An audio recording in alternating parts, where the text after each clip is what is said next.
Hi everyone, I hope you had a nice spring break. I'm looking forward to seeing you on Friday when we'll have as our guest visitor Paul Singerman. I'd like to take a few moments and talk about two different things that relate to class on Friday. The first is a mindfulness exercise that I'd like you to practice a few times between now and Friday so that if we talk about it in class, which I think we will, you'll be able to speak to your own experience of the practice and also as it's being talked about, be able to relate to the conversation because you'll have practiced. And the second is the image that we've been taking each week, or more than one image of the elements, and then the haiku or the verse or the phrase that you apply to it so that you are reminded of what we talked about in class and are able to get that in before we meet again. With regard first to Paul's visit, the mindfulness exercise is one that involves not interrupting. So historically, we've talked about what to do when we get to a stop sign or what to do when we put our cell phone to the side. And this is one that involves a little bit more fully not doing something. So it's very common as a part of regular interactions with other people and conversation to have a back and forth. And that back and forth is, of course, a part of what it is to be communicating.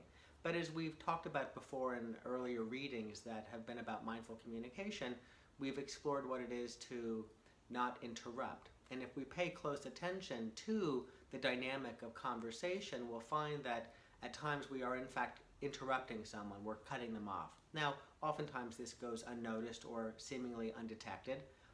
Sometimes it goes quite noticed and detected, although it's not talked about. You know this perhaps when you're on the receiving end of it and somebody's interrupting you and not letting you finish, and it's not uncommon for us to interrupt others. Sometimes that's the back and forth, and sometimes it's more than that. And so the mindfulness practice is to be keenly aware when you're in conversation with someone else of your desire or your impulse to interrupt them. And to, as the practice, pay attention to what's arising in the interior, thoughts, feelings, and sensations, during those moments when you're feeling the impulse to interrupt. Then after a few moments of noticing thoughts, feelings, and or sensations, to do whatever it is that you would choose to do. If you still wish to interrupt, maybe something has changed and that no longer is as pressing or as pertinent. And so to be able to, in class, speak to the few occasions or more where you, in fact, found yourself inspired to interrupt. In all likelihood, it's because you're practicing this and you make a deliberate effort to practice that you'll even be aware of your desire to interrupt or the impulse to interrupt and what it is that you noticed both internally in terms of thoughts, feelings, and or sensations that are arising in that moment, and also what it is that might change or might you notice arising around you as a result of practicing.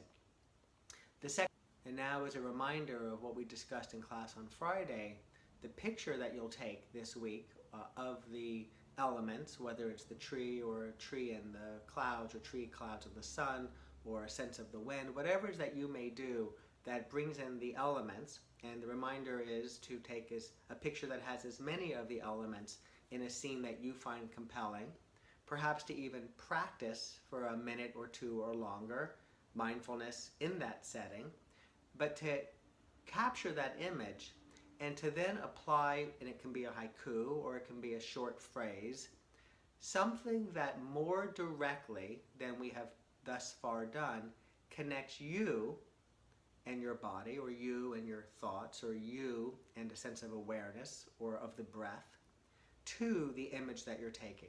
An example might be this tree, this body, aware of the sensations I'm feeling in this moment. Or this mind, these clouds, the arising and passing of thoughts. It's whatever you'd like it to be, but the idea is to bring together a sense of the elements in nature with our own internal natural environment, and to let your own words, whether it's in whatever creative form you may choose, to express that.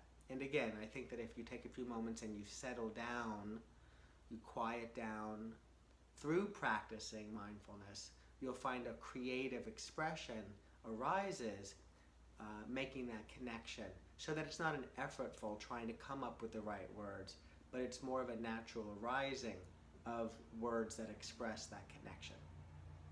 Have a great week. Look forward to seeing you on Friday.